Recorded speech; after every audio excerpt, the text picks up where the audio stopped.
Hands where I can see them. Sergeant Daniel Mercer slammed Monica Reed against the cold limestone wall of the federal courthouse as young attorneys watched in silence. Monica stayed remarkably calm. "Please verify my credentials," she whispered. As Mercer shoved her portfolio, a scratched brass tag fell to the marble floor bearing two simple words, 7B, Counsel. Mercer mocked the metal piece, kicked it aside, and cited her for trespassing anyway.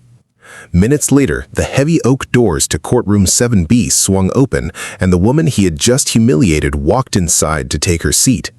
Sergeant Mercer's smile vanished instantly. He was about to learn what that little brass tag really meant, and who had actually been put on trial. Part 1. At 8:37 on a cold Cincinnati morning, Sergeant Daniel Mercer decided Monica Reed did not belong at the federal courthouse. He made that decision before he knew her name, before he saw her identification, and before she had spoken more than 6 words. Rain had been falling since before sunrise, turning the downtown sidewalks glossy beneath a gray February sky. Across the street, corporate lawyers in $5,000 suits hurried under wide umbrellas toward towers of glass and steel. Monica approached the secured counsel entrance alone. She was 49, black, composed, and dressed so plainly that most people would have forgotten her within seconds. Her charcoal coat was clean but inexpensive. The toes of her black flats showed years of careful wear. Under one arm, she carried a scratched brown leather portfolio whose corners had softened with age. Nothing about her asked to be noticed. 2 hours earlier, she had been standing beneath the warm yellow lights at the Morningstar Community Kitchen in Cincinnati's West End, tying an apron around her waist. She spent her mornings serving coffee, carrying food trays for elderly residents, and helping retirees like 68-year-old Walter Price load heavy pantry supplies into their cars. Nobody at the soup kitchen knew what she did for a living, and Monica preferred it that way. When Walter warned her that people would judge her by her worn-out leather bag, Monica simply smiled. She understood what it meant to be overlooked. 22 years earlier, she had been fired from a prestigious law firm after speaking out against systemic racial discrimination. They called it a lack of professional fit. She still remembered riding the bus home with a cardboard box of her belongings resting on her knees. Now, as she stepped into the courthouse rotunda, Sergeant Mercer stepped directly into her path. He was 44, broad-shouldered, and carried the aggressive stance of an officer who believed respect was something he demanded, never earned. He glanced down at her damp coat and worn portfolio with open contempt. "Public entrance is around the corner, ma'am," Mercer said, his voice loud enough to echo off the marble walls. "This door is reserved for court officers and legal counsel only." "I am aware," she replied evenly, reaching toward her coat pocket. Before her hand could touch her pocket, Mercer's hand gripped her shoulder, forcing her back toward the entrance doors.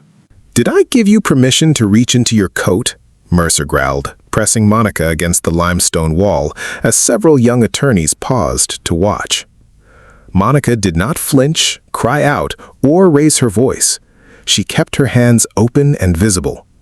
"Sergeant, my bar card and court authorization are in my inner pocket. Please verify my credentials." Mercer sneered, stepping closer to assert absolute physical dominance. "I don't need to check anything. I know every regular public defender and U.S. attorney in this district. You aren't one of them." With a sharp jerk, he snatched her leather portfolio from beneath her arm. As he shook it violently, a small worn brass tag attached to the inner zipper snapped off and clattered onto the polished marble. It was a scratched, numbered token stamped with the simple words, 7B, Counsel.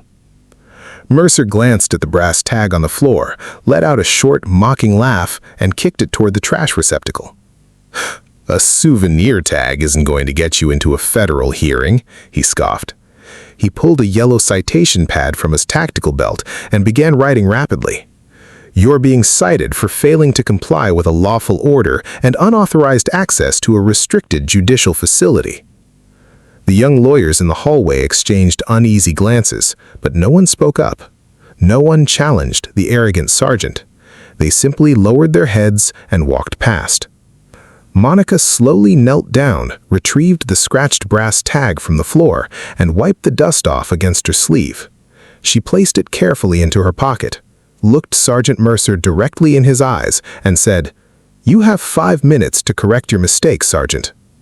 Mercer chuckled, tearing the yellow slip from his pad and shoving it against her chest. "Out, now, before I put you in holding." Without another word, Monica turned and walked through the heavy glass exit doors back into the freezing rain. Mercer stood in the rotunda, adjusting his duty belt with a self-satisfied grin.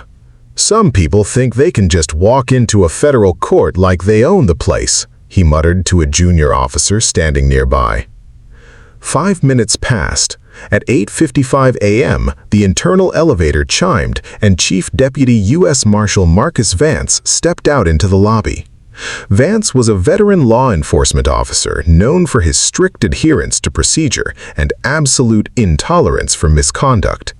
He looked around the lobby urgently until his eyes landed on Mercer. "Mercer," Vance said, his voice sharp as a razor, "where is the special independent prosecutor?" Mercer frowned, confused. "The who?" "Sir, we haven't had any visiting prosecutors clear security yet this morning." "She arrived 10 minutes ago," Vance said, pulling out a digital tablet displaying an official Department of Justice dossier. "Dr. Monica Reed, former federal judge, current senior independent prosecutor appointed by the U.S. Attorney General to oversee the judicial integrity audit." Mercer's heart plummeted into his stomach. The blood drained completely from his face. Former judge? "She stepped down from the bench to lead federal oversight investigations," Vance continued, his eyes scanning the empty hallway. "Her authorization is hard-coded under Special Access Code 7B. She carries a permanent brass security token issued by the Chief Judge of the 6th Circuit. Did you see her?" Mercer felt a cold sweat break out across his neck. His mind raced back to the plain charcoal coat, the scratched brown portfolio, and the brass tag he had kicked across the floor. "Sir, she was wearing a gray coat, no badge displayed. I gave her a citation for trespassing." Vance stopped dead in his tracks. He turned slowly toward Mercer, his eyes burning with fury. "You did what?" Before Mercer could utter another word, the grand double doors of Courtroom 7B swung open. Inside the vast wood-paneled courtroom, high-ranking federal prosecutors, city officials, and defense attorneys sat in absolute silence. Standing at the central podium, unboxing her legal documents from a worn brown leather portfolio, was Monica Reed. She had not left the building. She had simply used the secured judicial annex entrance on the south side, an entrance her master brass key, labeled 7B, unlocked automatically. Chief Deputy Vance marched into the courtroom, followed closely by a trembling Sergeant Mercer. Vance walked straight to the prosecution table, bowed his head respectfully, and spoke in a clear, carrying voice. "Dr. Reed, I deeply apologize for the security breakdown in the rotunda. Sergeant Mercer here failed to follow verification protocol." The entire courtroom went dead silent. The city attorneys who had watched Mercer intimidate people in the hallways for years looked on in utter disbelief. Monica slowly raised her head. She looked at Mercer, who was standing frozen at the bar, his hands shaking, completely stripped of his former bravado. He looked smaller, frail, and terrified.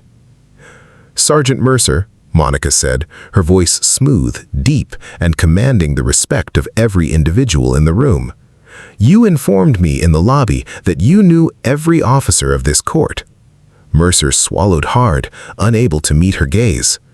I was mistaken, Your Honor, ma'am." "You were not merely mistaken, Sergeant," Monica said softly, pulling the scratched yellow citation from her folder and placing it beside her notebook.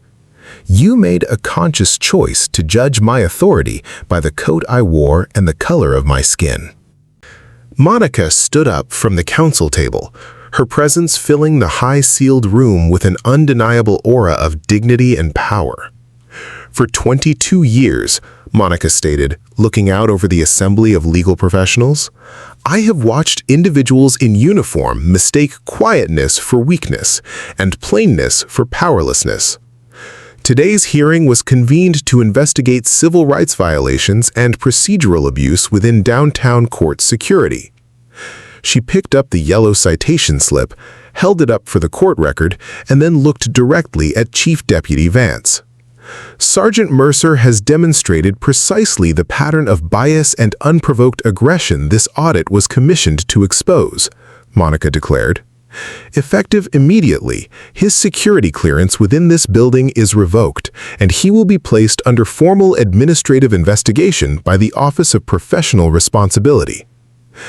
Mercer stood paralyzed as 2 U.S. Marshals stepped up beside him, quietly requesting his badge and duty belt. The very man who tried to turn a dignified woman away from the doors of justice was now being stripped of his authority in front of the entire court. Monica Reed did not gloat. She did not raise her voice in anger. She simply adjusted her charcoal coat, picked up her silver pen, and opened her ledger to begin the day's proceedings. True power does not need to shout, flex its muscles, or wear expensive clothes. It rests in the unyielding dignity of those who carry truth, justice, and quiet strength wherever they step.